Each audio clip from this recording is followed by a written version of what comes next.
Hello from the Clio Cloud Conference 2017 in New Orleans, Louisiana. I'm Joshua Lenon, the lawyer in residence at Clio. And I'm Eric Ben, the Director of Product at Clio. And I'm Ernie Ben. I'm the Director of Design at Clio. And we're on the road with Legal Talk Network.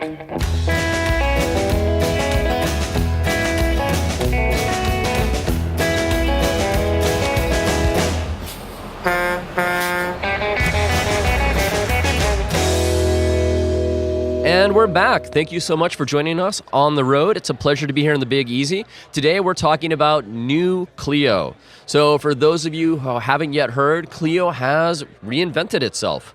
And we're here today with two of the people behind that, Eric Ben and Ernie Ben. You guys are brothers, right? Yep, that's true. I'm the older one by 3 years. By 3 years. And you've already told us your titles, but what do you do at Clio? So as Director of Product, I'm responsible for building out what our strategy is, our roadmap on what we're going to work on, because we get thousands of requests from our customers, but we can't always do them all. My team prioritizes that list, works on the business case, and starts figuring out how we're actually going to solve it for them. Okay. And Ernie? Well, once the product managers have figured out what we need to go solve, then my team figures out how to solve that problem. So we look at what successful outcomes look like for our customers. What are the problems that they have, and what do they stumble over? And how do we make that as seamless and as easy as possible? How do we take work out of their hands and make it amazing when they use it? You guys have done an amazing job with New Clio. It all, from the customer's point of view, started in the 2016 Clio Cloud Conference when Jack announced Project Apollo, our moonshot. But for you, Eric, it actually started much earlier than that. Yeah, I've been with Clio for 2.5 years, and I think of the project as starting when I started at Clio. At that point, projects like this take years to actually do. So I already started working on that, building the right team, thinking about the right processes, understanding our customers properly, getting Ernie to join us 9 months after I started.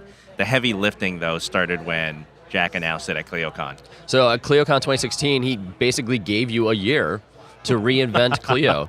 How did you react when you saw that announcement on stage? With a lot of terror. What was, after the terror subsided, which I think was yesterday, what was your next step? Thinking through, I think we largely had a list of what we wanted to work on and what the key problems were. That didn't mean that we fully understood how to build a solution.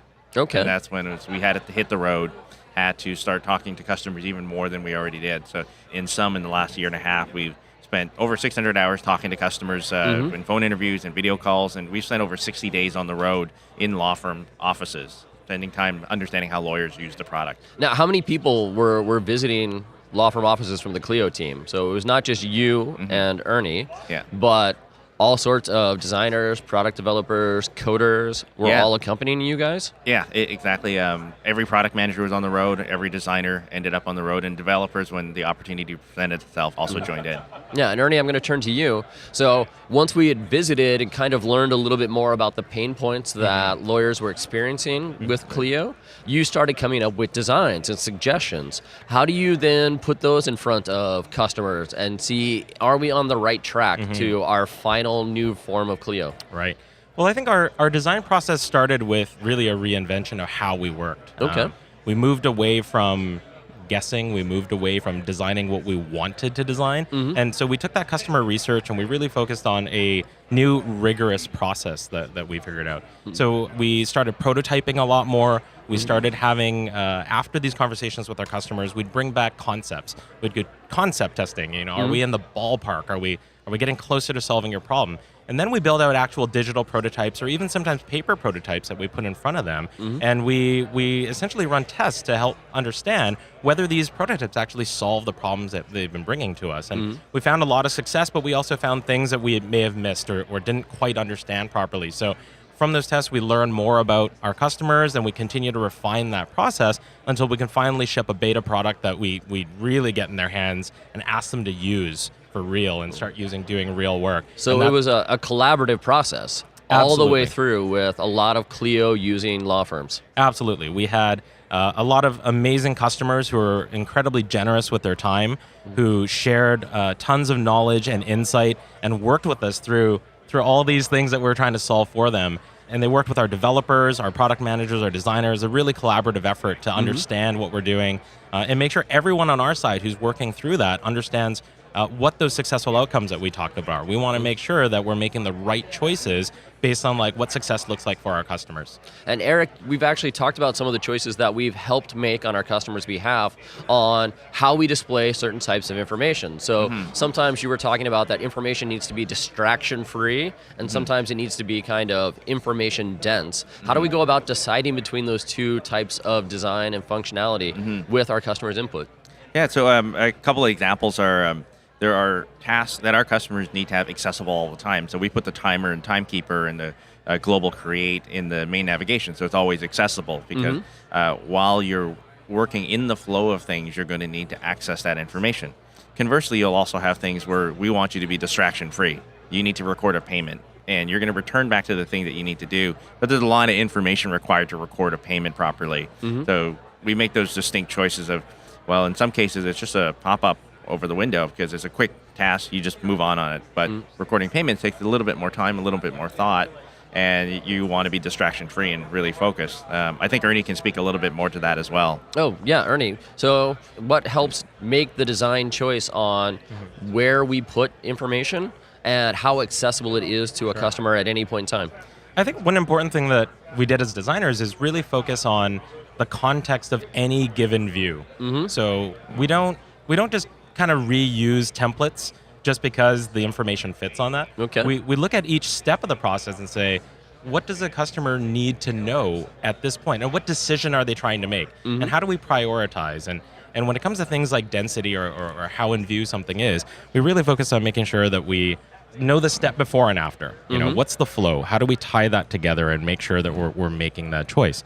So that's really our focus, is understanding within the context of where they are, what does success look like, and how do we, or what do we need to do? What levers do we need to pull to make sure that that happens for them? That's really great. And it creates kind of a design workflow and a design language is how you describe it in the new Clio. Yeah, we talk about some foundational pieces, and our design language is one of those. And design language is just what we think of as a visual vocabulary that we share with our customers, so that when they see a button that's potentially blue, they know exactly what that's going to do. That's going to take them to the next step. They see a button that's gray, they know that's probably a secondary action like cancel. Okay. They see a red button and they know that's going to destroy something. That's going to delete something from their system.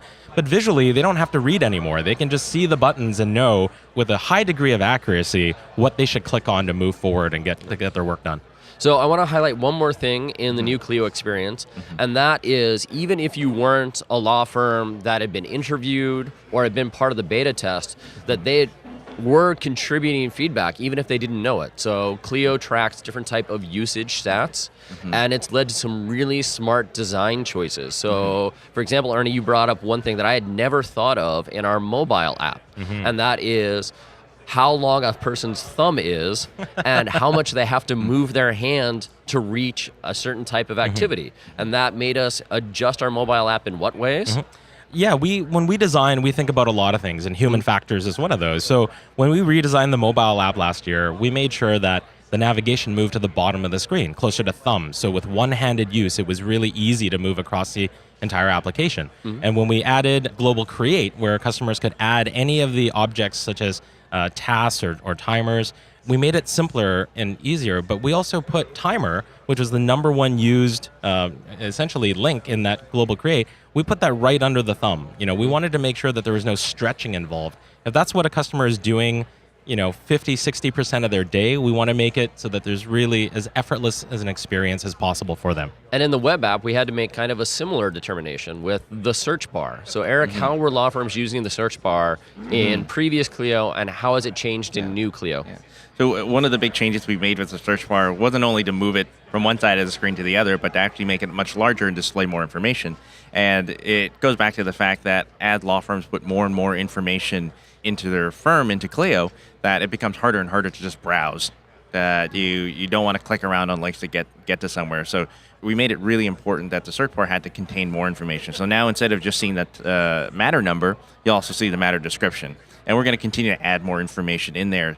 And we're seeing the results of that our lawyers are now finding the right search results on their first try 78% of the time versus 70% of the time. And now that we're rolling out Apollo with the new Clio and the wider search bar, that number is probably going to go up even higher. And so not only is search more useful, it's faster.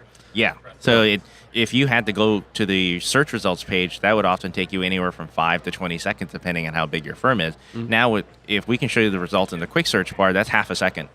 And our customers do over 1 million searches a week on our site. So we're talking thousands of hours that they potentially are saving. That's amazing. So is New Clio done? What goes next into New Clio, or what work will the Ben brothers be focusing on? I'd say one of the things, Ernie touched on this earlier, is that it's a change in mindset about how we build, that we're focused on outcomes rather than outputs. So we have 3 unique values: obsess about our customers, invent on their behalf, and outcomes over outputs. Outputs means a checklist of features. Outcomes is I'm helping you focus on getting more utilization out of your day. You currently bill only 2 hours a day. We want to help you get to 8. And that's sort of a never-ending type of problem. We want to help you get paid faster, collect more, and that's also a bit of a never-ending problem. Like, unless they're paying you instantly, that problem's not solved. And so our team isn't focused on saying, well, we should offer bulk payments or we should give this feature. We should be saying, how can I get you paid faster? And that keeps going. Excellent. And do you guys mind telling Clio customers and other lawyers how to reach out to you if they have feedback about New Clio? Yeah, in my case, you can find me on Twitter, Eric C. Ben, so there's 2 C's in there, or you can just contact support and say you want to talk to me. That's perfect. How about you, Ernie? Mostly the same. If they they can contact us through any of the channels, whether that's through support, sales, they'll find a way. If they need to find us, we get that traffic routed to us. We're really responsive. We love talking to our customers. Well, I want to thank our guests for joining us today, Eric Ben and Ernie Ben, 2 of the driving forces behind New Clio. We also want to thank our listeners for tuning in. If you've liked what you've heard today, please rate us on Apple Podcasts. We'll see you next time for another episode of On the Road with Legal Talk Network.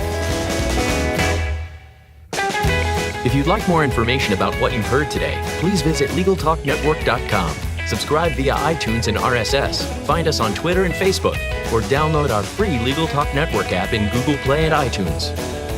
The views expressed by the participants of this program are their own and do not represent the views of, nor are they endorsed by, Legal Talk Network, its officers, directors, employees, agents, representatives, shareholders, and subsidiaries. None of the content should be considered legal advice. As always, consult a lawyer.